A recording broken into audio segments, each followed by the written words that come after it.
Gracias. Bueno.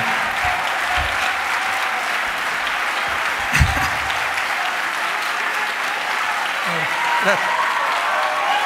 Muchas gracias. Me siento importante, ¿no? Porque antes nunca se invitaba a un presidente ecuatoriano a dar conferencia y ahora tenemos hasta grupos de contreras tratando de evitar la conferencia. Por supuesto, en una universidad se espera un debate un poquito más ilustrado, porque si escuchaba bien era Correa fascista por extractivista. O sea, suponiendo que yo sea extractivista, que no lo soy, por eso soy fascista. Creo que me perdí esa clase en las universidades. Bienaventurados ustedes que todavía pueden estudiar aquello. Con ese criterio, la Unión Soviética en su época más dura de comunismo era fascista, porque su principal producción y exportación era minerales. China lo mismo. Cuba, Fidel Castro ha sido fascista, porque una de las principales exportaciones de Cuba es níquel, minería a cielo abierto. Evo Morales, presidente, acabas de estar en la conferencia de un fascista, porque la primera exportación de Bolivia es gas. Michelle Bachelet, Chile, su primera exportación cobre. Le insisto, me siento importante porque hasta tenemos grupos oponiéndose a esta visita, pero sí se espera de un claustro académico un debate un poquito más ilustrado. Doctor Henning Jensen Pennington, rector de la Universidad de Costa Rica. Economista Ricardo Patiño, ministro de Relaciones Exteriores y Movilidad Humana. Doctor Adrián Bonilla, secretario general de la Flaxo. Señorita Ana Gabriel Zúñiga, viceministra de la Presidencia. Doctora Daisy Espinel, embajadora del Ecuador en Costa Rica. Doctor José Zaglul, rector de la Universidad Earth. Ingeniero Eliezer Ureña, director del Consejo Universitario. Señoras y señores miembros del Consejo Académico de la Facultad de Derecho. Magíster Francisco Enríquez, decano de la Facultad de Ciencias Sociales. Señoras y señores decanos de facultades, directores de escuelas, centros e institutos de investigación de la Universidad de Costa Rica. Señores miembros de la Comitiva Presidencial y de la Embajada del Ecuador. Señor Alejandro Madrigal, presidente de la Federación de Estudiantes de la Universidad de Costa Rica. Muchas gracias, Alejandro, por esta invitación. Lo mismo el señor decano de Ciencias Sociales. Señores estudiantes ecuatorianos en Costa Rica. Señores estudiantes de la Universidad de Costa Rica. Señores miembros del Comité de Solidaridad con el Ecuador. Profesoras, profesores y funcionarios administrativos de la Universidad de Costa Rica. Señoras y señores, bueno, voy a tratar de transmitir lo más brevemente posible la experiencia del Ecuador y lo que yo considero que son las condiciones para el desarrollo, que no es un proceso técnico, es básicamente un proceso político, como espero demostrar en mi intervención. Luego de esto, pues con todo gusto, atender las preguntas que quiera hacer el auditorio, especialmente los estudiantes. Me parece que lo que tenemos después es la bilateral con el señor presidente Solís, ¿no?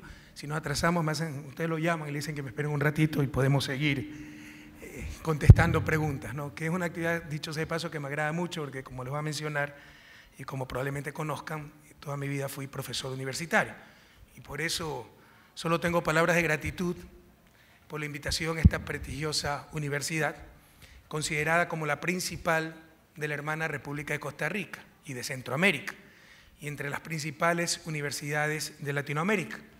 Los orígenes de la Universidad de Costa Rica se remontan a casi 2 siglos, a inicios de 1814, fundada bajo el nombre de Casa de Enseñanza de Santo Tomás. Un abrazo fraterno a los ecuatorianos que estudian en esta universidad. Y como les manifesté, antes de ser presidente, toda mi vida fui profesor universitario.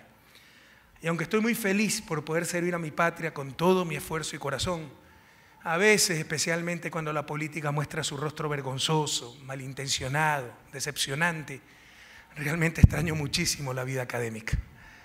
La diferencia entre la vida académica y la vida política son abismales. Mientras que en la primera es un pecado no decir la verdad, en la segunda es un pecado decirla. En la vida académica ustedes encuentran sencillez, amor por la ilustración y la verdad, normalmente lo mejor de la naturaleza humana. A nadie se le ocurriría deliberadamente decir una falsedad o hablar de lo que no conoce. En política, frecuentemente, como estamos escuchando, el que más habla es el que menos sabe. Y destrozar la verdad es una simple estrategia.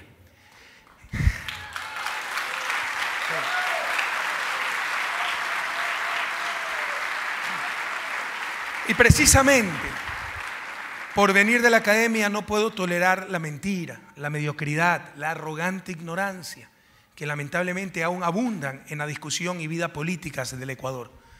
Créanme que una de las más duras batallas en todos estos años ha sido la lucha contra estos vicios, disputa que algunos no entienden y califican de intolerancia, pero en la que estoy convencido es necesario vencer para salir del subdesarrollo. Por todo esto, sobre todo, queridos jóvenes, regresar a la academia me renueva el alma. Gracias, gracias, queridos profesores, queridas autoridades, queridos estudiantes, por permitirme volver a la academia. Y si hay una cosa que me gusta más que enseñar, es aprender, por lo que realmente les tengo a ustedes, jóvenes estudiantes, una sana envidia. Aprovechar estos momentos fascinantes de su vida y estudiar con mucha excelencia.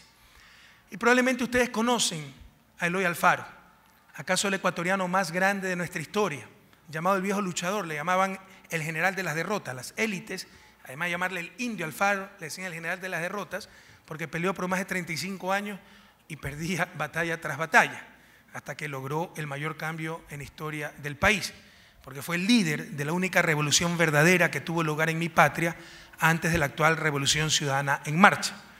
Durante sus largos años de lucha, Alfaro tuvo que partir al exilio voluntario y escogió a Centroamérica como su segundo hogar. Aquí, en este bello suelo tico, Alfaro vivió uno de sus exilios en la ciudad de Alajuela, creó los indisolubles lazos que hoy nos unen. En 1939, Alajuela rindió homenaje al mejor ecuatoriano de todos los tiempos con un monumento en el Parque Palmarés, cuya placa dice: en esta ciudad vivió Eloy Alfaro, estadista y héroe que combatió por la hegemonía del liberalismo, fue gobernante de su patria Ecuador y glorificó el nombre de Alajuela. Y años antes, en 1912, a la muerte de Eloy Alfaro, a manos de una turba azuzada por el oscurantismo, en ese hecho abominable y vergonzoso conocido como la hoguera bárbara, lo quemaron, lo arrastraron su cuerpo y lo quemaron con otros colaboradores. El diario La Opinión informaba que los alajuelenses tenemos un orgullo, cual ha sido el haber dado hospitalidad en nuestros lares al patriota ecuatoriano, al liberal convencido.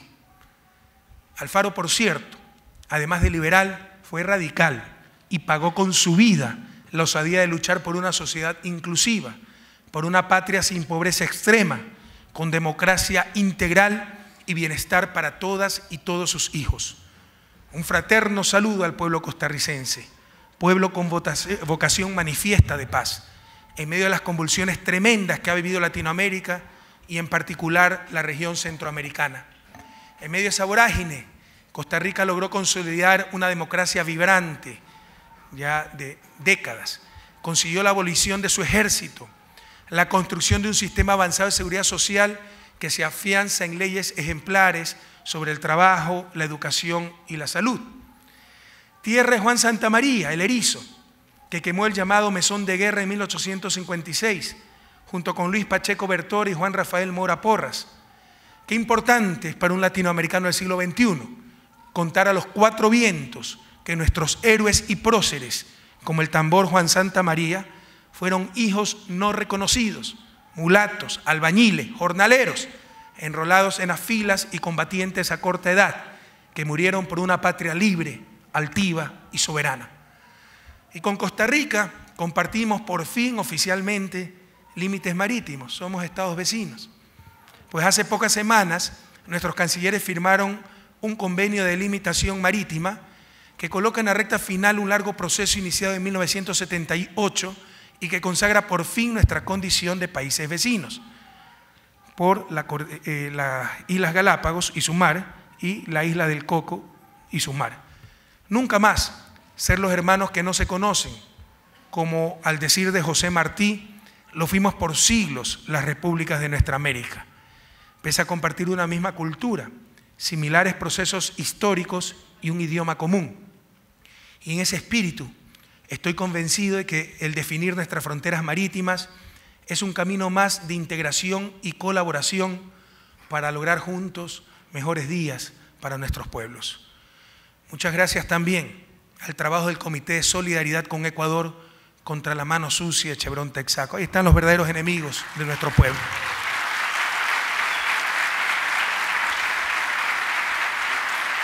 Vengan, los invito al Ecuador a que vayan libremente a meter las manos en las piscinas dejadas por Texaco hace más de 30 años y esa mano saldrá negra de brea, sucia, la mano sucia de Chevron.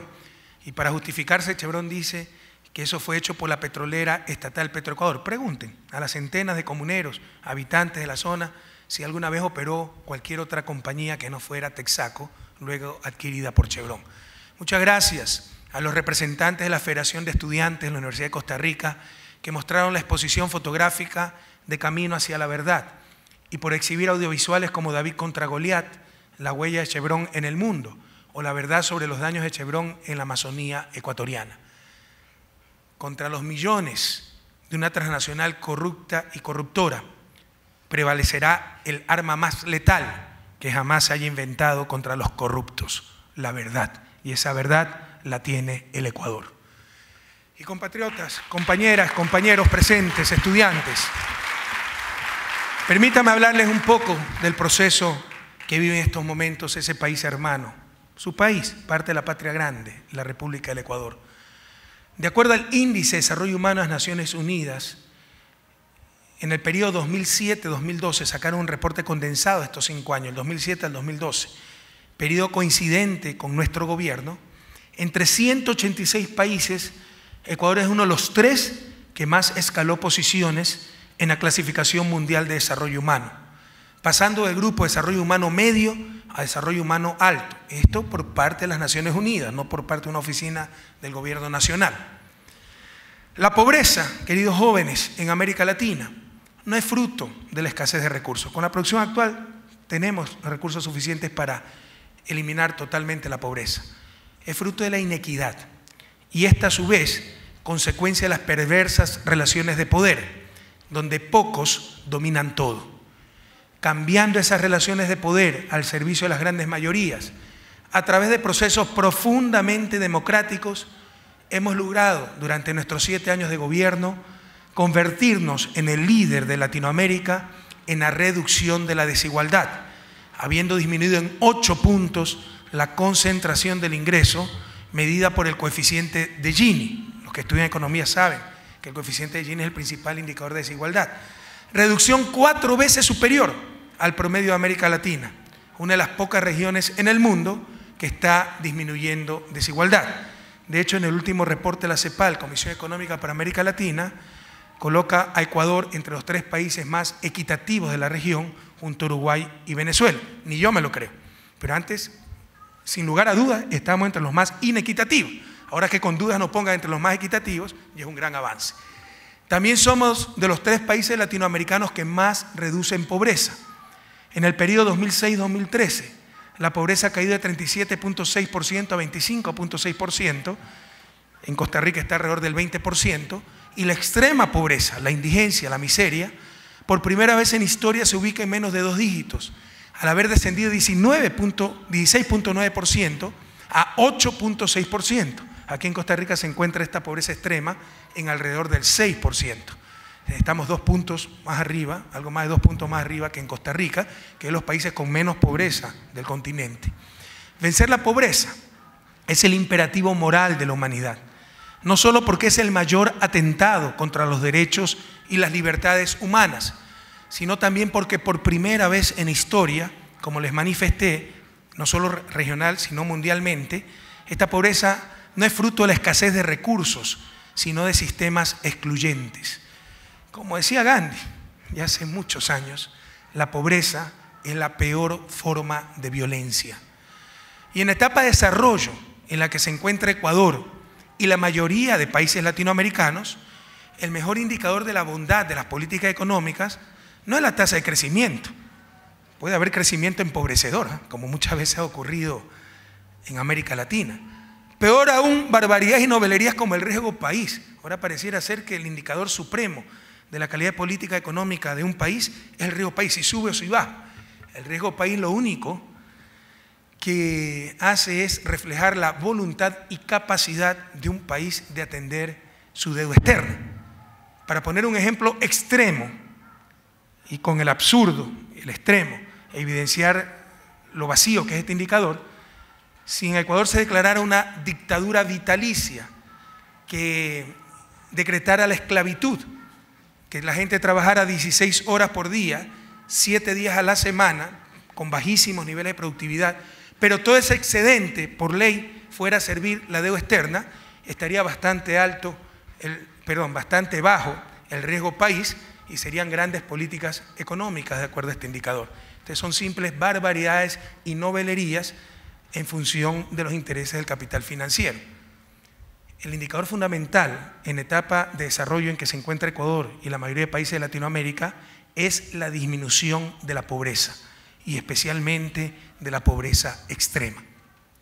Pero Ecuador también es una de las economías latinoamericanas más dinámicas, con un crecimiento promedio de 4.3% para el periodo 2007-2013 y una tasa de desempleo de 4.15% para finales del 2013, destrozando de esta forma la economía ortodoxa.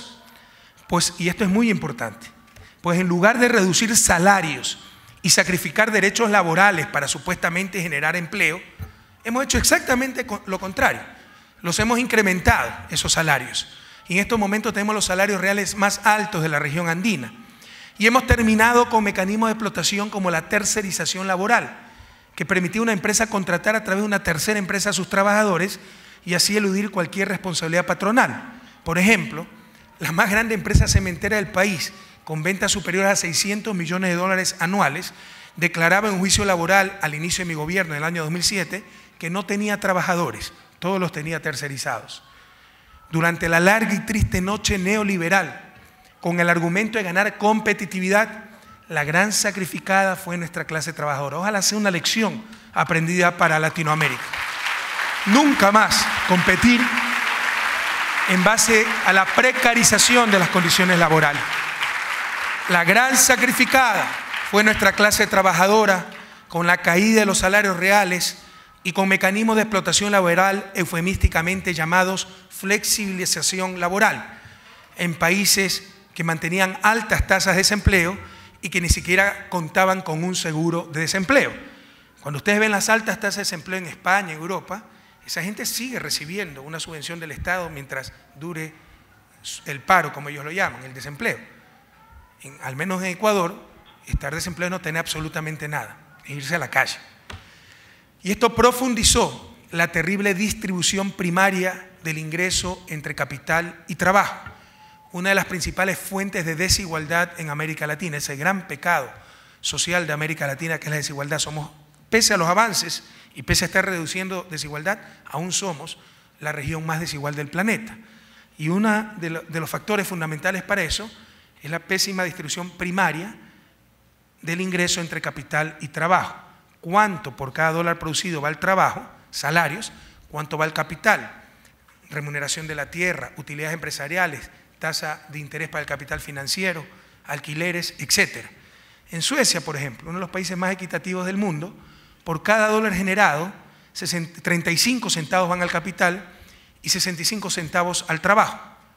En Ecuador esa distribución es la misma, pero exactamente al revés.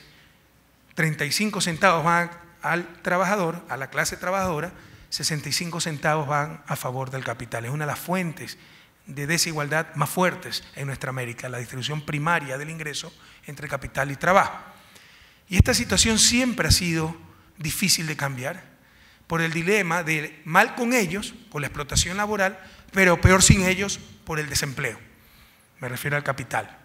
Mal con el capital por la explotación laboral, pero peor sin el capital por el desempleo. En Ecuador resolvimos este dilema con medidas creativas e incluso inéditas. En nuestra legislación siempre ha existido el salario mínimo, pero nosotros introdujimos otra categoría, el salario digno, definido como aquel que permite a una familia salir de la pobreza, cubrir la canasta básica de consumo con su ingreso familiar. Por unidad familiar no trabaja una persona, sino en promedio 1.6 personas. Entonces, ese salario digno por 1.6 alcanzaba para cubrir la canasta básica de consumo, así se definía el salario digno. Entonces, en Ecuador se puede pagar el salario mínimo para evitar un mal mayor, el desempleo, pero con la nueva legislación, ninguna empresa puede declarar utilidades si no paga el salario digno hasta el último de sus trabajadores. Esto significa que se tiene que distribuir el 100% de utilidades, no pueden declarar utilidades, tienen que distribuir el 100% de utilidades hasta que el último trabajador haya alcanzado ese salario digno. Si no tiene utilidades, puede seguir pagando el salario mínimo para evitar el mal mayor, que es el desempleo. Y pese a que algunos pronosticaron el fin de nuestro sector productivo cuando aprobábamos esa ley en el 2011, los efectos de esta medida han sido asombrosos y han superado nuestras expectativas. Desde su implementación empezaron a subir los salarios promedios. Ya no había necesidad de explotar a la clase trabajadora porque si se generaban excedentes tenían que repartirlos de todas formas. Y ya este año, 2014, sin trauma alguno, el salario mínimo igualó al salario digno. Para nosotros, queridos jóvenes, y esta es una de las características del socialismo del siglo XXI y del socialismo tradicional, para nosotros el trabajo humano tiene supremacía sobre el capital. Pero a diferencia del socialismo tradicional, que proponía abolir la propiedad privada para evitar la explotación del capital sobre el trabajo, nosotros utilizamos instrumentos modernos y, como manifesté, algunos inéditos para eliminar las tensiones entre capital y trabajo. Al inicio de nuestro gobierno, gracias a un manejo inteligente y de muchísima rigurosidad técnica, teoría de juegos, etc., logramos recomprar gran parte de nuestra deuda externa a valor de mercado. Esto fue algo también inédito a nivel mundial, ¿no? Normalmente se renegocia deuda cuando hay una crisis, pero es cuando está en el momento de mayor debilidad. Nosotros, pero en base a fundamentos teóricos, análisis, no porque se nos ocurrió, renegociamos deuda cuando tenemos una gran bonanza y un fuerte colchón de liquidez para la economía. Además utilizamos teoría de juego y muchas técnicas más. Es decir, logramos recomprar la deuda a 1/3 de su valor nominal, con lo cual el servicio de la deuda externa se redujo del 24% del presupuesto del Estado en el 2006 al 5.3% de ese presupuesto en el 2013. ¿Se imaginan cuántos recursos liberamos para obra social, infraestructura, etcétera? También renegociamos los contratos petroleros, llamados de participación. Teníamos una situación similar como nuestra querida República Dominicana. Contratos establecidos en los años 90, cuando el precio del barril bordeaba los $16 y el Estado recibía apenas $4 o $5 por barril. Pues bien, los precios del petróleo se dispararon, llegaron a $50, $60 y seguían dándole los mismos $4 o $5 por barril al Estado, el dueño del recurso. Y las ganancias de las compañías petroleras se volvieron multimillonarias. 3 años nos demoramos renegociando esos contratos. 4 compañías petroleras se retiraron del país e incluso nos han puesto juicio en esos tribunales arbitrales que son un atentado a la soberanía de nuestros estados. Pero logramos firmar los nuevos contratos. Ahora tenemos contratos de prestación de servicios donde ocurre exactamente lo contrario. Se paga una tarifa fija por barril a la petrolera en función de sus costos de operación y una razonable rentabilidad, y el resto, así el precio sea 20, 200 o 2.000 por barril, va para el dueño del recurso, que es el pueblo ecuatoriano.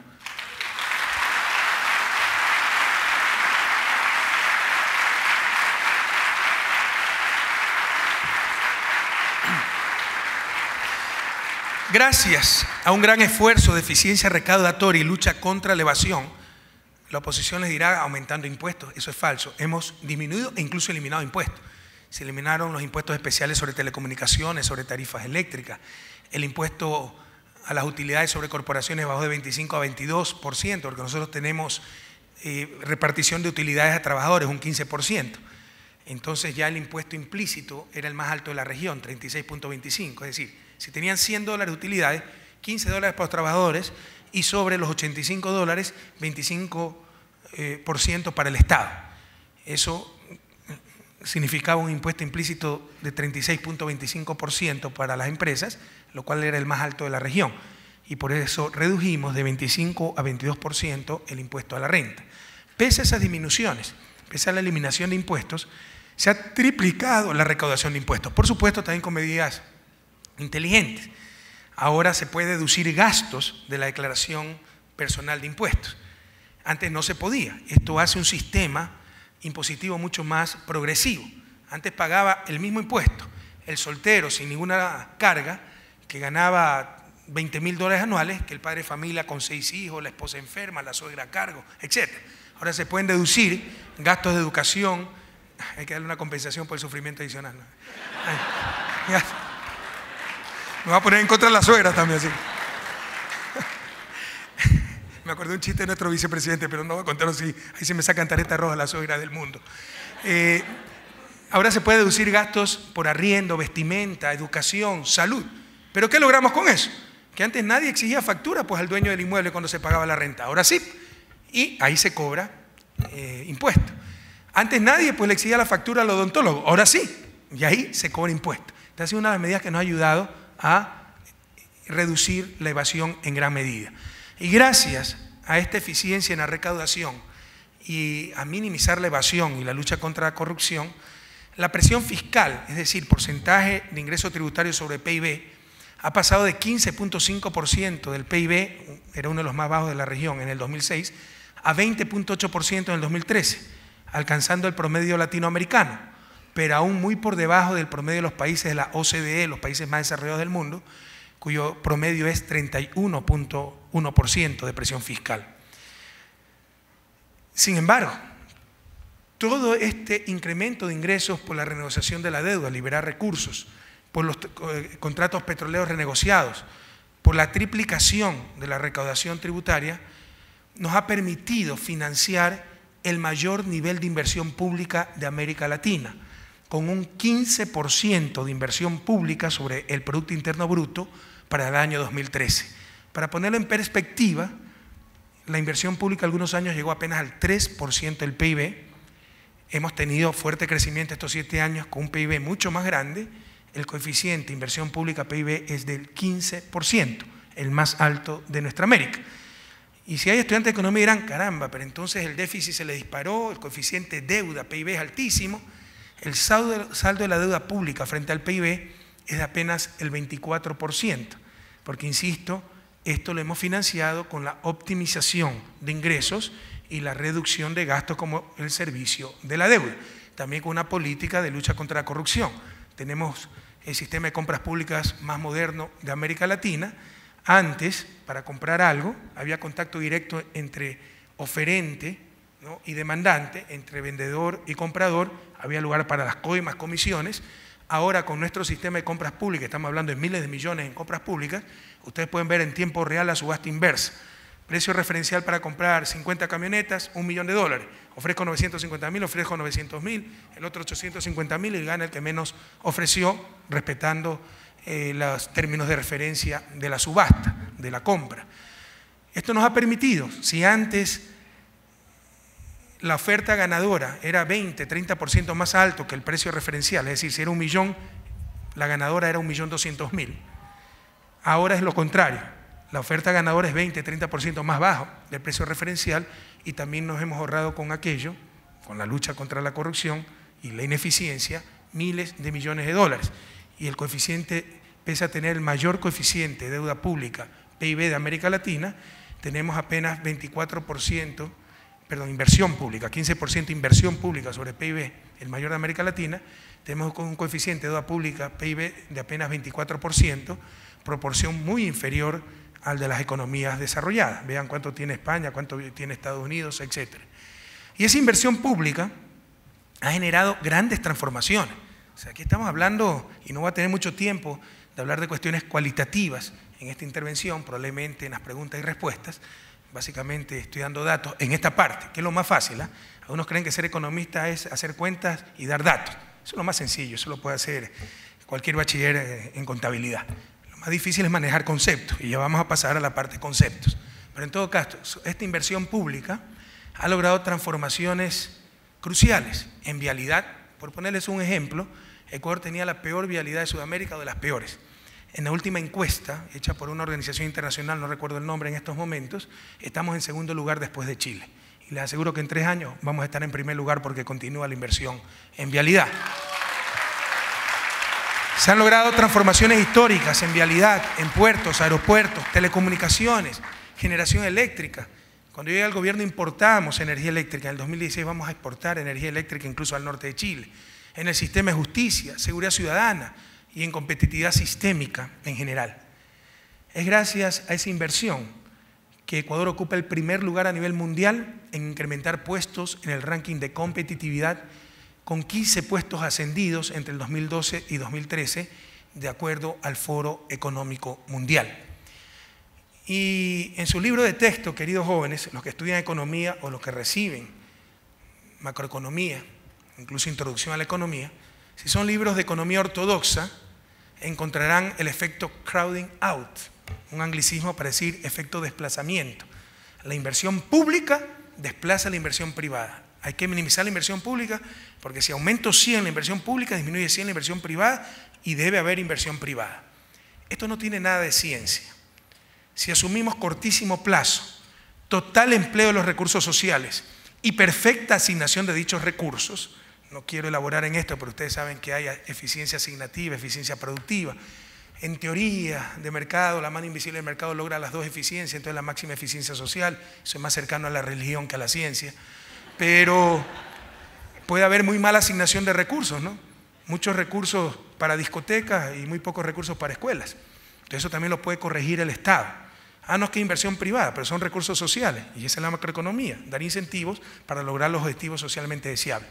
Entonces esto de que la inversión pública desplaza inversión privada sería cierto en el cortísimo plazo, es decir, spot, asumiendo pleno empleo de los recursos y asumiendo una eficiente asignación de recursos. Y para eso no se necesita ser economista con esos supuestos extremos.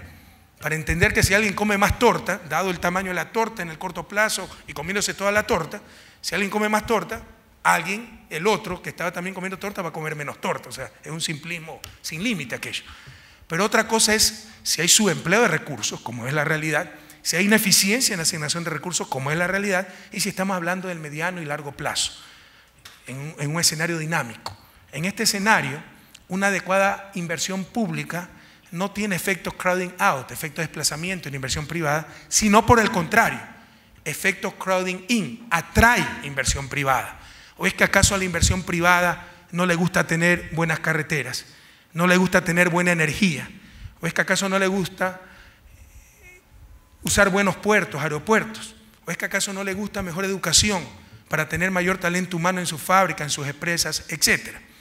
Entonces, queridos jóvenes, esta es una de las tantas cosas que tienen que tachar de sus libros de texto ortodoxo, el famoso crowding out de la inversión pública. Eso no es cierto. Pero en base a estos fundamentalismos, en la larga y triste noche neoliberal, se llegó hasta ilegalizar la inversión pública, aunque no lo crean.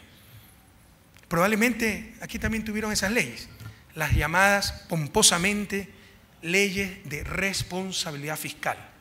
Con estas leyes, que fueron impuestas a lo largo y ancho de Latinoamérica, inicio de los 90, Banco Mundial, Fondo Monetario, en el caso del Ecuador, pero en muchos otros países, el gasto público no podía crecer más allá del 3.5%. Así fuera para burocracia, para maestros, para colegios, no podía más crecer más allá del 3.5% anual en términos reales, con una sola excepción, obviamente, el servicio de la deuda, que no tenía techo alguno. Para graficar la barbaridad que esto significaba, si Bill Gates donaba 10.000 millones de dólares al Ecuador, o si descubríamos uranio y nos volvíamos multimillonarios, era ilegal invertirlos. Toda la inversión pública de la que hemos hablado hubiera sido ilegal. ¿Cuál era la economía política? Y estos son los conceptos detrás de estas absurdas leyes y de la supuesta teoría ortodoxa, que cualquier excedente sirva para pagar solamente deuda externa, y el fundamentalismo ideológico de que toda inversión tenía que hacerla el sector privado. Eso era sencillamente esa economía política detrás de estas ridículas leyes. Como les decía, la renegociación de la deuda externa, de los contratos petroleros y el incremento en recaudación de impuestos nos permitió liberar muchos recursos y también nos permitió pagar la deuda fundamental o empezar a pagarla, la deuda social. Mientras que en el 2006 se destinaba 4.8% del Producto Interno Bruto para el sector social, en el 2013 se destina casi el triple, 11.4% del PIB. Y esto es importante, queridos jóvenes, muy importante. El destino de los recursos sociales, y esto se expresa sobre todo a través de los recursos en el presupuesto del Estado, pero en general el destino de los recursos sociales demuestra las relaciones de poder al interior de una sociedad. Cuando la mayor parte del presupuesto no iba a educación, sino a pagar hasta anticipadamente, porque esas leyes de responsabilidad social también obligaban hasta a pagar anticipadamente deuda externa, nos demostraban claramente quién manejaba la economía, la sociedad, quién era el poder imperante en el Ecuador. Y ahora los datos nos demuestran de igual forma, claramente, incuestionablemente, que si antes en Ecuador mandaban los acreedores, los banqueros, las burocracias internacionales, ahora manda el pueblo ecuatoriano.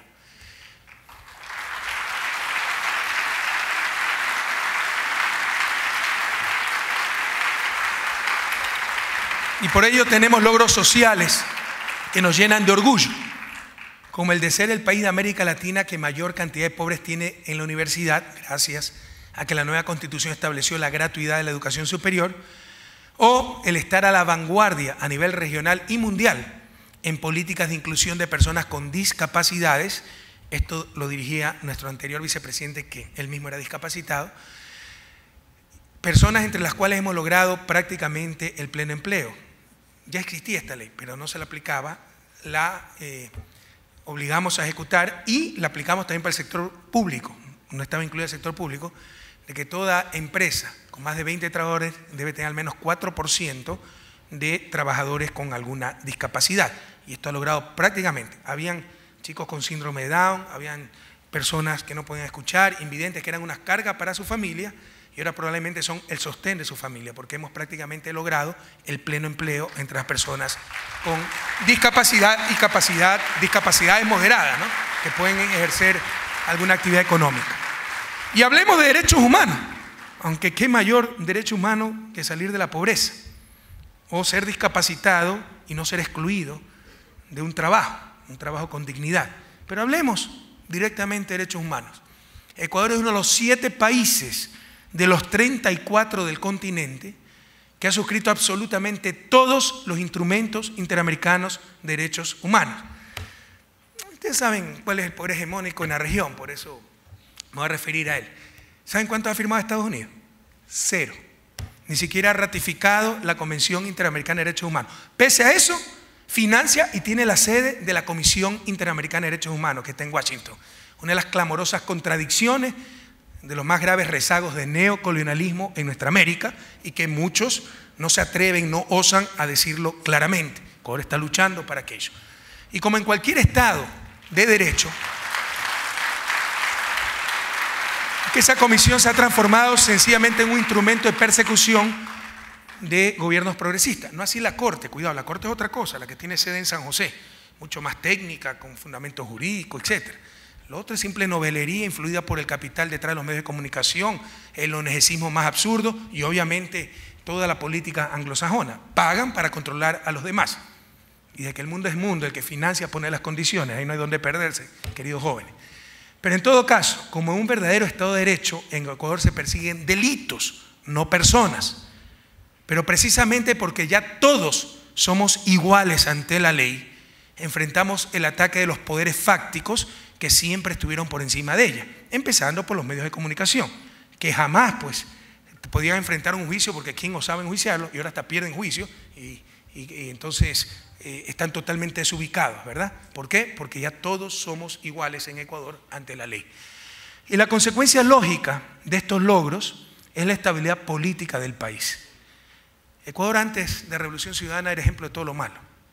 Después de la grave crisis económica de 1999, cuando por el fundamentalismo neoliberal hubo una quiebra generalizada de la banca. ¿Por qué por el fundamentalismo neoliberal?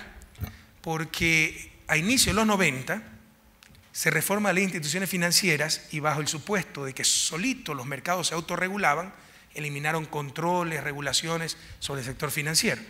Se lograron también que nos llevaron a la quiebra a todos en el 99 por corruptelas, utilizar la plata de los depositantes en obras fastuosas, créditos vinculados, faltas de reserva, etcétera, más algunos errores en la política económica y algunos choques externos.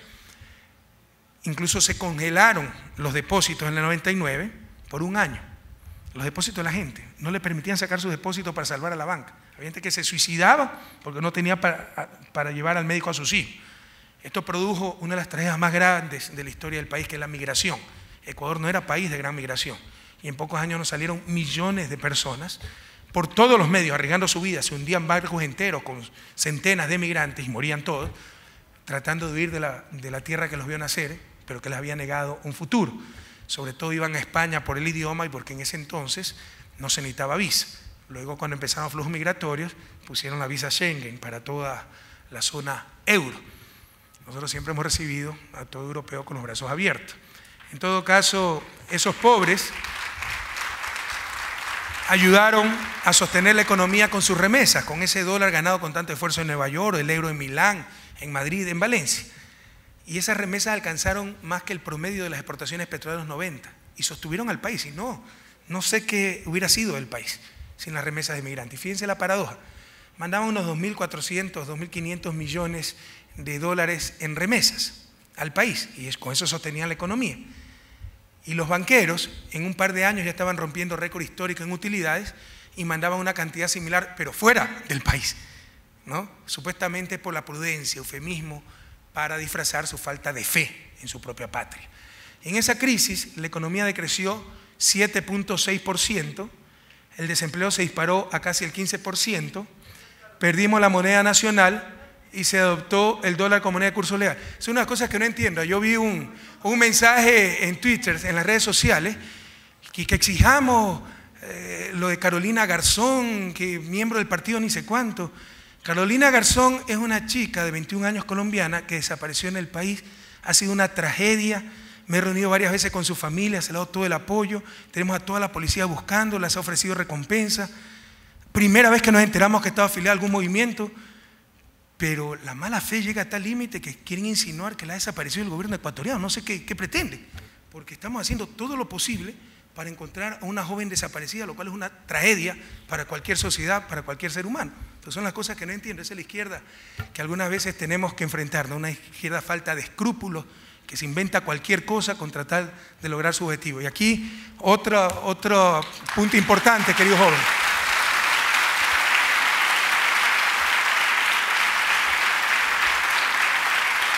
Cuando ustedes vean,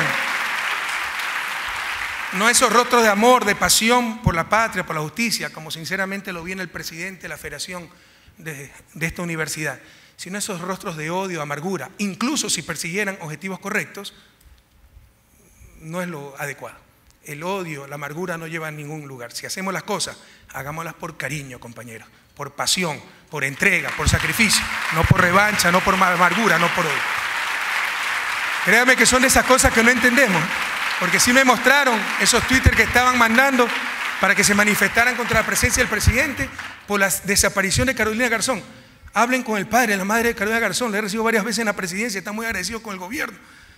O sea, fue una chica que fue con un grupo de chicos, vendían pulseritas, etcétera, y desapareció misteriosamente. Toda la policía la está buscando, hemos ofrecido recompensa y ahora poco menos somos culpables de esa desaparición. ¿Hasta dónde llega la miseria humana por el odio? ¿No? Realmente es sorprendente. Pero bueno, a esto y mucho más tenemos que enfrentarnos en esta lucha, compañeros. En todo caso, frente a esa debacle económica, se adoptó el dólar como moneda de curso legal. Como siempre, entendimos todas las cosas al revés. La crisis no era culpa de los banqueros, de su incestuosa y perversa relación con el poder político. Hicieron una nueva constitución, leyes a su medida, porque ya veían la crisis, para pasársela el costo al Estado y al pueblo ecuatoriano, y en lugar de llegar a la conclusión de que había que romper esos vínculos entre poder económico y poder político, llegaron a la brillante conclusión de que los ecuatorianos somos inferiores genéticamente al resto de países y no podemos manejar moneda nacional, y se adoptó, aunque no lo crean, el dólar como moneda de curso legal. Y como les indico, se produjo una migración de millones de ecuatorianos, migración que destrozó familias y sociedad. Y con todo esto, la inestabilidad era tal que hasta el 2007 ningún gobierno había podido acabar su periodo. Y en 10 años tuvimos 7 presidentes. Ecuador era el ejemplo de todo lo malo. Ahora los estudiantes de historia nos quieren muchísimo, porque en 7 años solo ha tenido un presidente y es mucho más fácil aprenderse la historia del Ecuador contemporáneo.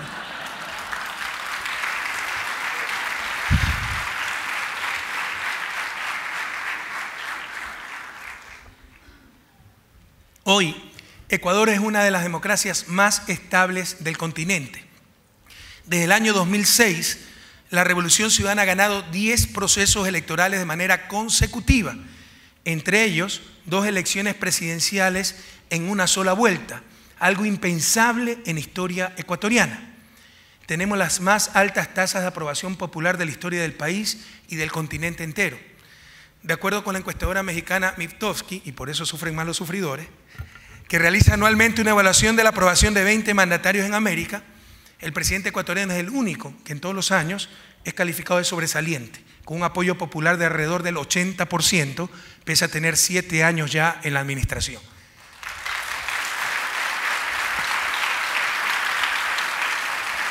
Latinbarómetro, un estudio de opinión pública realizado anualmente por una fundación chilena en 18 países de América Latina, nos ubica en primer puesto para las categorías de satisfacción con la vida, expectativas económicas positivas de largo plazo, apoyo a la democracia, así como en justicia, en la distribución de riqueza y confianza en el Estado. Imagínense, primer puesto en América Latina en cuanto a confianza en el Estado. El informe califica a Ecuador como una historia de éxito. Como ustedes ven, queridos jóvenes, profesores, autoridades, ciudadanos, se ha consolidado enormemente la democracia formal, pero también la democracia real, aquella de acceso a derechos, igualdad de oportunidades, condiciones dignas de vida. Este es el llamado milagro ecuatoriano, aunque en desarrollo no existen milagros. Los impresionantes cambios ocurridos son consecuencia básicamente del cambio en las relaciones de poder. Como manifesté anteriormente, en Ecuador ya no mandan unas cuantas élites. Pese a todos nuestros problemas, ya manda el pueblo ecuatoriano.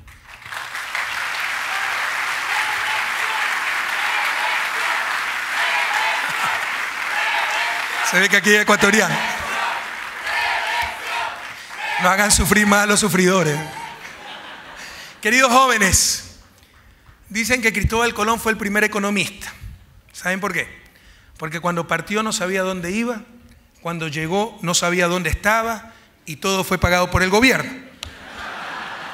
En todo caso, si él mismo hubiera sido economista o si un economista hubiese venido con él, habría concluido que lo que hoy llamamos América Latina se iba a desarrollar más exitosamente que América del Norte. Mientras que en ambas regiones abundaban recursos naturales, en la primera, en nuestra América, ya existían sociedades bastante consolidadas, como los incas, mayas y aztecas, y con importantes adelantos tecnológicos, en tanto que en Norteamérica apenas se contaba con tribus seminómadas en su gran mayoría. Y este es uno de los grandes enigmas del desarrollo. ¿Por qué América del Norte se desarrolló y América Latina, que en principio tenía mejores condiciones, cohesión social, civilización, adelantos técnicos, recursos naturales, ¿no?, para el desarrollo, no lo hizo? Las respuestas son múltiples y complejas, como cualquier respuesta para explicar procesos tan complejos a su vez como es el desarrollo. Pero sin duda, una de esas respuestas es la clase de élites que dominaron y dominan a América Latina. Las instituciones, políticas y programas de un país dependen de quién tiene el poder. Esas leyes de responsabilidad fiscal, donde todo tenía techo menos el servicio de la deuda, nos demostraron claramente que el poder lo tenían los acreedores, que no eran extranjeros, gringuitos, eran ecuatorianos. La investigación de la auditoría, de la Comisión de Auditoría de la Deuda, descubrió que muchos de nuestros negociadores iban a negociar deuda externa, eran tenedores de deuda. Es un conflicto de intereses imperdonable. Y esto de que esas instituciones, políticas, programas, depende de quién tiene el poder, ya lo había señalado desde hace muchos tiempos, siglos, el protoeconomista francés liberal para más señas, Frédéric Bastiat, que decía, cito, cuando el saqueo se convierte en un modo de vida para un grupo de hombres viviendo juntos en sociedad, estos crean para sí mismos un sistema legal que lo autoriza y un código moral que lo glorifica. Cierro cita. Queridos jóvenes, el desarrollo es básicamente un problema político. El problema fundamental es quién manda en una sociedad, las élites o las grandes mayorías, el capital, las transnacionales o los seres humanos, el mercado o la sociedad. El más grave daño que se le ha hecho a la economía es quitarle su naturaleza original de economía política. Nos ha hecho creer que todo es un asunto técnico y al hacer abstracción de las relaciones de poder dentro de una sociedad, nos han vuelto funcionales a los poderes dominantes. Parafraseando a ese gran economista John Kenneth Galbraith, que sabía más por viejo que por economista, ¿verdad? Seguía enseñando casi a los 90 años. El economista que no toma en cuenta las cuestiones de poder es un completo inútil. América Latina ha estado históricamente dominada por élites que excluyeron de los beneficios del progreso a las grandes mayorías e incluso con sus actitudes rentistas impidieron un mayor progreso para ellas mismas. Hoy, a nivel mundial, estamos dominados por los intereses del gran capital, lo que yo llamo el imperio del capital, especialmente el financiero. La falta de regulación, supervisión y capacidad de intervención sobre el sistema financiero internacional, principalmente en Estados Unidos, resultó de una de las mayores crisis económicas y políticas de los últimos años.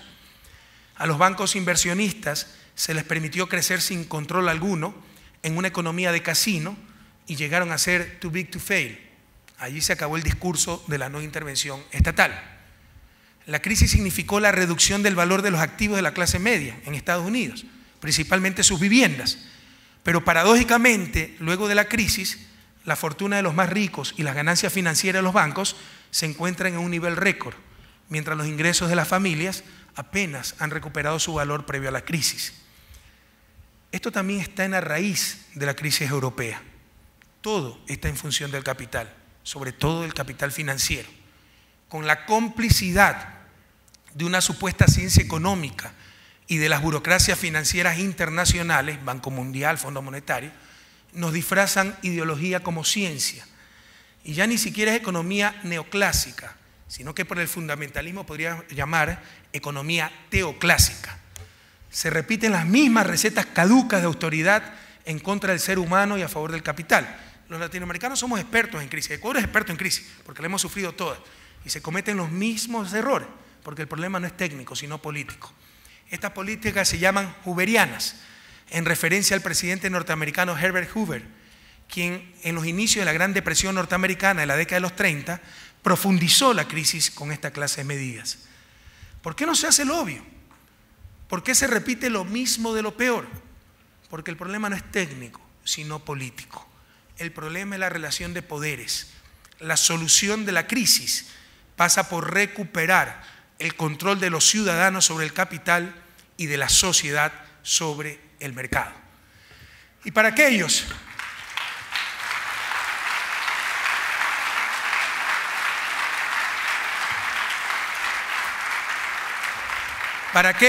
que por decir estas cosas, como analogan libertad de mercado con libertad, para aquellos que nos quieren robar conceptos tan sublimes como el de libertad, que entiendan bien, no puede haber libertad sin justicia, no solo aquello. En regiones tan desiguales como América Latina, solo buscando la justicia lograremos la verdadera libertad. Y esa justicia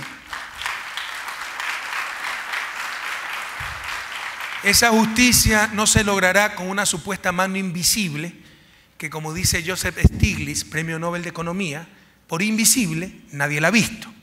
Por el contrario, la justicia se logrará con manos bastante visibles. La sociedad tomando conscientemente sus decisiones. Es decir, esa justicia se logrará por medio de procesos políticos. Considero que uno de los grandes errores de la izquierda tradicional fue negar los mercados. Los mercados son una realidad económica, pero una cosa es tener sociedades con mercado y otra es tener sociedades de mercado, donde vidas, personas y la propia sociedad se convierten en una mercancía más. El mercado es un gran siervo, queridos jóvenes, pero un pésimo amo.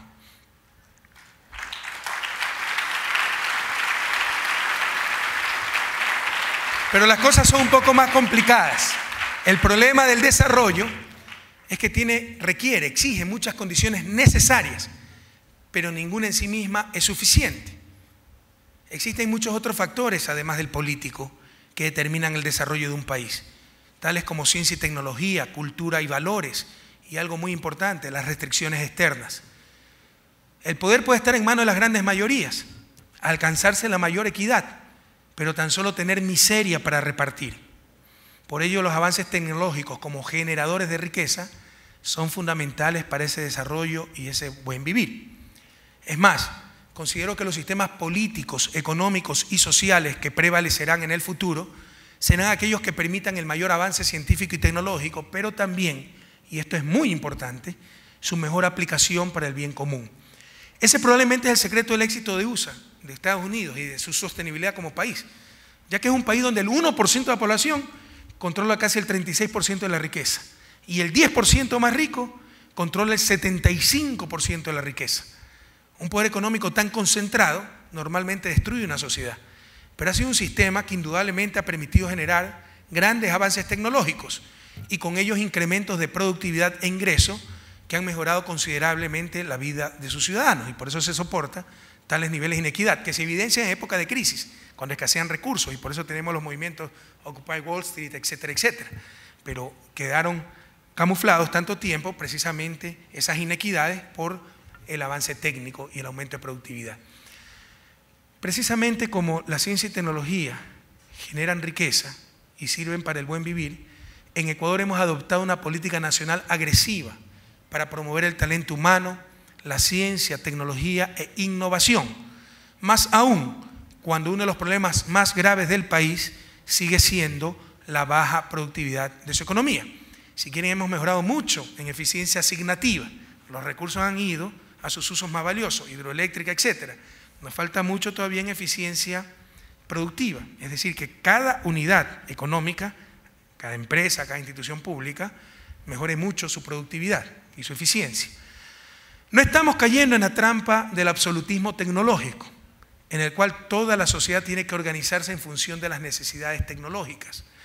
Se le atribuye a Albert Einstein el haber dicho, cito, temo el día en que la tecnología supere a la interacción humana. El mundo tendrá una generación de idiotas, cierro cita. Pero tampoco creemos en el infantilismo primitivista, según el cual la premodernidad es equivalente al buen vivir y la miseria es parte del folclore. No solo eso, estos fundamentalismos que rayan en la irresponsabilidad se vuelven funcionales de la nueva e injusta división internacional de trabajo, como veremos más adelante. Por todo esto, para nosotros, la educación es fundamental. De hecho, lo más importante. En valores absolutos, ahora invertimos 4.3 veces más en educación que antes de nuestro gobierno, en el año 2006. Pero también en salud invertimos 4.5 veces más. La salud es importante en sí mismo, pero tiene que ver muchísimo con educación. ¿Por qué? En educación, mientras más temprano se invierte el dólar, mayor retorno origina. Es más eficiente invertir $1 más en desarrollo infantil de 0 a 3 años que en universidades. En universidades ustedes con $1 más pueden adquirir conocimiento. De 0 a 3 años se desarrolla su capacidad intelectual, capacidad física, motricidad y aprenden a aprender. Pero esto empieza incluso desde el vientre de la madre. Y por eso la importancia también de la salud para el proceso educativo. Una madre desnutrida dará a luz un bebé desnutrido, que ya tendrá problemas permanentes en cuanto a crecimiento, capacidad intelectual y motricidad. Por eso tenemos un programa integral de educación que tiene que ver con salud, políticas de nutrición, atención a las madres, a las mujeres embarazadas, atención a niños de 0 a 3 años con desarrollo infantil, de 3 a 5 años con educación inicial, de 5 a 15 años con educación básica, de 15 a 18, no son edades fijas, ¿no? Pero son intervalos de tiempo, 15 a 18 años bachillerato y también universidad, como veremos, ¿no? Con la impresionante generación de conocimiento a nivel mundial, los países que no generamos conocimientos seremos cada día más ignorantes en términos relativos y más dependientes de lo que producen otros. Por estos motivos, la educación superior también ha sido una de las preocupaciones centrales de nuestro gobierno. Y a lo largo de estos 7 años hemos aumentado las asignaciones presupuestarias para universidades del 1.1% al 2% de su Producto Interno Bruto. Somos el país que más invierte en términos relativos en toda América. Es más del doble del promedio de América Latina, que está en 0.8%. Y superior incluso al promedio de los países de la OCDE, los países más ricos del mundo, promedio que es alrededor del 1.7%. No puedo detenerme en aspectos cualitativos, pero muchas veces las cifras pueden ser datos vacíos, pero esto implica también grandes reformas cualitativas, porque creemos firmemente en el poder transformador de la ciencia y la tecnología. Es más, en este poder, en esa ciencia y tecnología, depositamos gran parte de nuestra esperanza en el futuro del planeta, en la sostenibilidad de nuestro modo de vida, en la posibilidad de alcanzar el buen vivir para toda la humanidad. Desde hace mucho tiempo considero que cualquier intento de sintetizar en principios y leyes simplistas, llámense estas el materialismo dialéctico o el egoísmo racional, procesos tan complejos como el avance de las sociedades humanas, está condenado al fracaso ese intento. Y también estoy convencido de que los adelantos científicos y tecnológicos pueden generar mucho más bienestar y ser mayores motores de cambios sociales que cualquier lucha de clases o la búsqueda del lucro individual. El desarrollo de la agricultura, por ejemplo, convirtió a la humanidad de nómada en sedentaria. La revolución industrial la transformó de rural en mayoritariamente urbana. Y mucho más recientemente, el espectacular avance en las tecnologías de información transformó a las sociedades industriales en sociedades del conocimiento. Considero que los sistemas políticos, económicos y sociales que prevalecerán en el futuro serán aquellos que permitan el mayor avance científico y tecnológico, pero como manifesté también, y esto es muy importante, su mejor aplicación para el bien común. Pero otro factor fundamental para el desarrollo, cambio en las relaciones de poder, conocimiento y talento humano, otro factor fundamental es el cambio cultural, entendiendo como cultura al conjunto de ideas, creencias, visiones y valores transmitidos socialmente. El enfoque cultural para explicar el desarrollo no es nuevo. Ha sido utilizado por lo menos desde 1905 por Max Weber en su libro La ética protestante y el espíritu del capitalismo. Lo que es claro es que en una cultura de la innovación, de saber asumir riesgos, de libertad pero con responsabilidad y excelencia, superando paternalismo y victimizaciones, esa cultura propende al desarrollo y a la misma generación de tecnología e innovación. Y toda sociedad, queridos jóvenes, toda cultura tiene sus valores y antivalores. Por ejemplo, tal vez por la dureza de vida, creo que un latinoamericano está mucho más preparado que un norteamericano para soportar situaciones extremas. De esta forma, si un norteamericano y un latinoamericano se pierden en la selva, probablemente después de un año será este último el que sobreviva. El problema está en que si se pierden en la misma selva 200 norteamericanos y 200 latinoamericanos, después de un año, los primeros ya tendrán su escuelita, sus cultivos, su cancha deportiva, incluso su iglesia, mientras que los latinoamericanos seguiremos discutiendo quién es el jefe.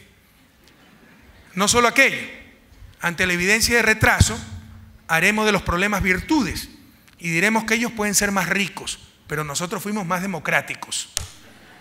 Sin embargo, al primer descuido, muchos irán a vivir al barrio anglosajón. Queridos jóvenes, hay que tratarnos duro, hay que ser nuestros principales críticos. Nos falta mucho para aprender a trabajar en equipo.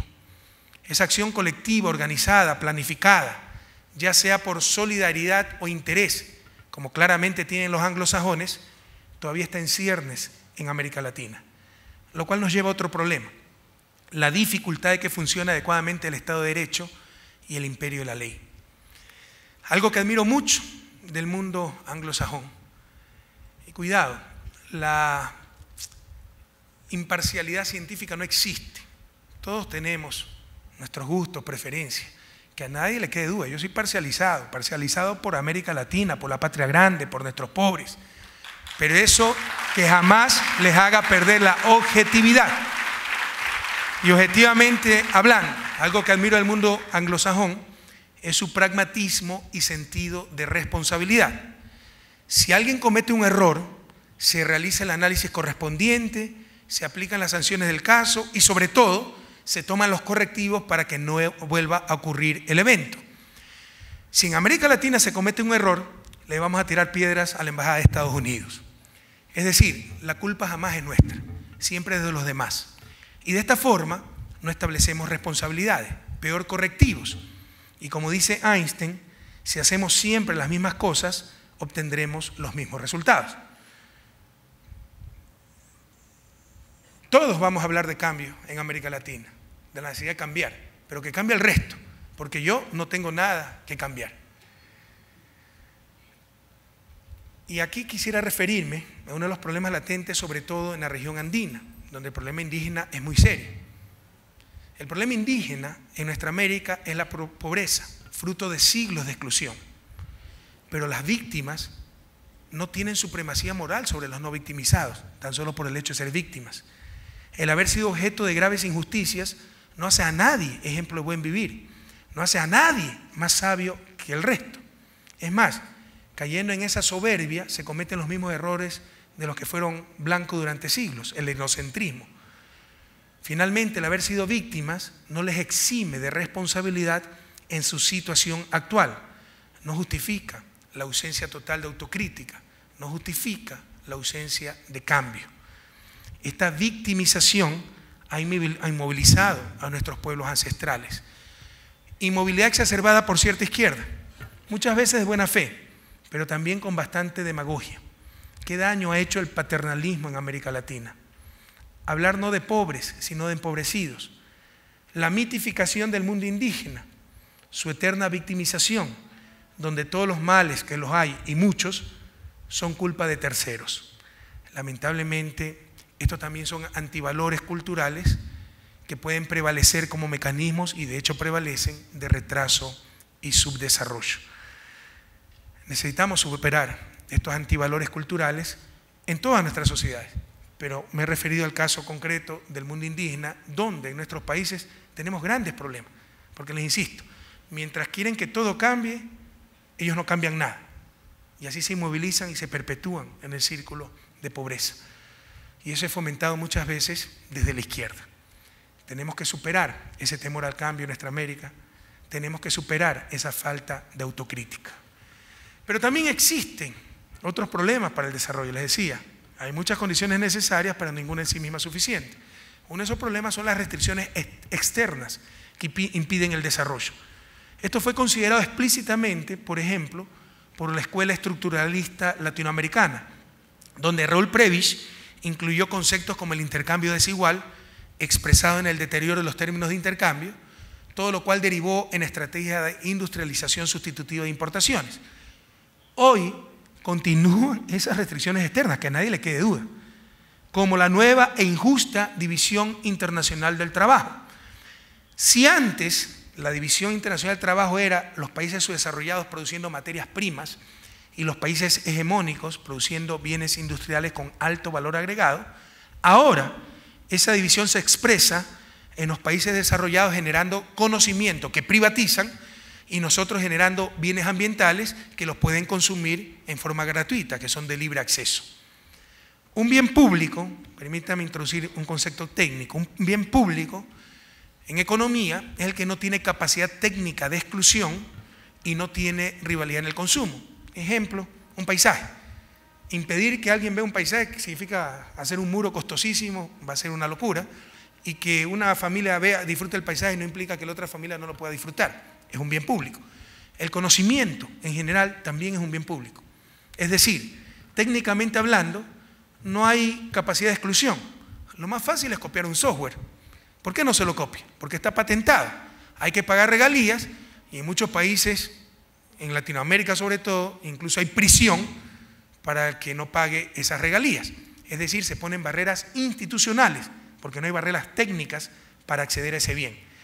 Y por otro lado, si yo utilizo el software, no impido a alguien más de utilizarlo. Es decir, no hay rivalidad en el consumo. Como decía George Bernard Shaw, si tú tienes una manzana y yo tengo una manzana, la manzana es un bien privado, y las intercambiamos, entonces tú y yo todavía tendremos cada uno una manzana. Pero si tú tienes una idea y yo tengo una idea y las intercambiamos, entonces cada uno de nosotros tendrá dos ideas. No hay rivalidad en el consumo. Por eso privatizar un bien público, como el conocimiento, a través de medidas institucionales como las patentes, es perjudicial para la sociedad.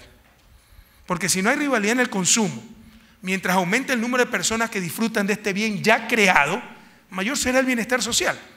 Esta es una de las famosas fallas de mercado. Un ejemplo dramático de la privatización del conocimiento y de la exclusión forzada es el alto costo de ciertas medicinas, que puede ser la diferencia entre la vida y la muerte. El principio aparentemente pragmático de la privatización del conocimiento, además de su ineficiencia social ya demostrada, no es otra cosa que el sometimiento de los seres humanos al capital, porque hay maneras más eficientes de incentivar la producción de conocimiento sin necesidad de privatizarlo. Una alternativa es una mayor participación de la academia y del mismo sector público en esa generación de conocimiento. Otra alternativa es que el Estado compense a la creación del conocimiento de parte privada con fines de lucro. Usted, una nueva medicina, etcétera, compensamos su inversión, una justa ganancia, y de esta manera ese bien estaría a disposición de toda la humanidad. El gran problema de todas estas alternativas es que tienden a socavar los fundamentalismos ideológicos y el imperio del capital. Pero mientras que son principalmente los países ricos los que producen conocimiento, ciencia, tecnología, nuestros países también producen bienes públicos, en este caso bienes públicos ambientales. Pero aquí, por todo el aire puro, por ejemplo, en el caso de Ecuador, por todo el aire puro que genera la selva amazónica, pulmón del planeta sin el cual la vida humana sufriría un grave deterioro, los países de la cuenca amazónica no recibimos ninguna compensación, mientras que a su vez los mayores contaminadores globales no pagan absolutamente nada por consumir nuestros bienes ambientales. Y se cree algunas veces que la producción, la generación de bienes ambientales no tiene costo. La realidad es que esa generación puede ser muy costosa, no en cuanto a costos directos, sino en lo que los economistas llamamos, y que es el costo relevante, llamamos el costo de oportunidad. Hoy muchos exigen sin ninguna solvencia moral, como estos chicos que gritaban aquí fuera, que no se explote el petróleo en la Amazonía. Pero eso implica un costo inmenso por los ingresos no recibidos y por cada día que transcurre con un niño sin escuela, una comunidad sin agua potable o gente muriendo por enfermedades perfectamente evitables, verdaderas patologías de la miseria. Esta es la nueva división internacional del trabajo. Y también, queridos jóvenes, es un problema político, en este caso relaciones de poder a nivel internacional. Para ilustrar mi punto, imaginen por un momento, si la situación fuera la inversa y los generadores de bienes ambientales fueran los países ricos y nuestros países fueran los contaminadores, los consumidores de esos bienes ambientales. Seguramente ya nos habrían hasta invadido para obligarnos a pagar una justa compensación, entre comillas, y todo en nombre de la civilización, los derechos, etcétera. Estimados jóvenes, estudiantes, amigos, el orden mundial no es solo injusto, es inmoral. Todo está orientado a servir a los intereses de los más poderosos y abundan los dobles estándares. Los bienes públicos globales producidos por los países pobres, tales como los bienes ambientales, deben ser gratuitos, mientras que los bienes públicos producidos por los países hegemónicos deben ser pagados con la imposición de barreras institucionales como las patentes. Solo compensando los bienes ambientales habría una redistribución del ingreso sin precedente a nivel mundial que aliviaría gran parte de la pobreza en los países del tercer mundo. Pero este es nuevamente un problema de relación de poder, esta vez a nivel mundial. Los grandes contaminadores no firman Kioto, pero en nuestros países hay cárcel si no pagas regalías por un producto patentado. ¿Y saben qué es lo más triste? Como estos chicos que gritaban aquí afuera, que muchas veces los mismos países pobres participan con entusiasmo en estos mecanismos tan absurdos y ni siquiera entendemos los instrumentos que se utilizan para mantenernos en el rol asignado por esta nueva división del trabajo. Por ejemplo, como manifiesta nuestro querido amigo Álvaro García Linera, vicepresidente boliviano y uno de los más grandes pensadores latinoamericanos de nuestro tiempo. Cito, es de su libro Geopolítica de la Amazonía, cito: varias ONGs no son realmente organizaciones no gubernamentales, sino organizaciones de otros gobiernos en nuestro territorio y el vehículo de la introducción de un tipo de ambientalismo colonial que relega a los pueblos indígenas al papel de cuidadores del bosque amazónico. Cierro cita.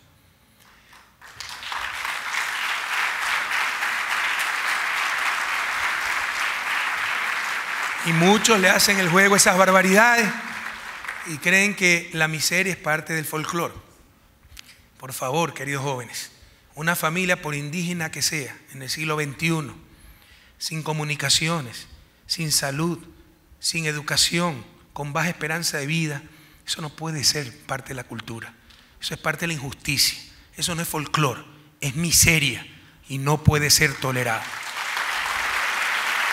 Pero algunos defienden eso. Algunos defienden eso. Para tener donde turistear durante las vacaciones y tomarse una foto pintoresca, ¿no? Queridos jóvenes, invirtiendo en talento humano, ciencia, tecnología e impulsando la innovación, superaremos de forma inteligente, humana, soberana la economía extractivista que todos queremos superar. Pero no es el absurdo dejar de sacar nuestro petróleo, nuestro oro, dejar de aprovechar nuestros recursos. Lo más probable es que superemos la economía extractivista para volver a la economía recolectora. Lo inteligente es el aprovechamiento de nuestros recursos naturales para esa ciencia, tecnología, talento humano, como las 8.000 becas que ha dado la Revolución Ciudadana para talentos ecuatorianos que se están formando en las mejores universidades del mundo. No podemos ser mendigos sentados en costales de oro. Esos recursos naturales son la gran oportunidad para no someternos a esa nueva e injusta división internacional de trabajo que nos quieren imponer. Somos perfectamente conscientes de nuestras limitaciones como un país pequeño y que no podemos cambiar ese injusto orden mundial, pero tampoco vamos a aceptar pasivamente el papel que nos han asignado en la nueva división internacional del trabajo. Queridos jóvenes, queridas autoridades de esta universidad, queridas profesoras, profesores, queridas amigas y amigos, el poeta costarricense Jorge de Bravo cantaba la justicia en su poema Nocturno sin Patria. Que nadie tenga tierra como tiene traje, que todos tengan tierra como tienen el aire. El gran desafío de la humanidad en el siglo XXI, la superación de las crisis, el desarrollo para los países pobres, es una lucha política que empieza por liberar a las grandes mayorías del dominio de las élites, lograr la supremacía de los seres humanos sobre el capital, de la sociedad humana sobre el mercado. Como decía Stefan Hessel en el 2010 en su libro Indignados, escrito con mucha indignación frente a la crisis europea, todo un personaje, Stefan, fue parte de la resistencia francesa, murió hace un par de años, pero en ese entonces era el único redactor aún vivo de la Declaración Universal de Derechos Humanos de 1948. Decía Stefan en su libro, cito: el hombre no debe perder la facultad de indignación y el compromiso que le sigue. Queridos jóvenes, estudien con ciencia y con conciencia, indígnense, pero con ilustración, no con mediocridad. Como decía Rabindranath Tagore, no solo hay que querer, hay que saber el camino. Estudien con ciencia y con conciencia. Y como dice Hessel, indignados jóvenes, indignados. Muchas gracias y hasta la victoria siempre.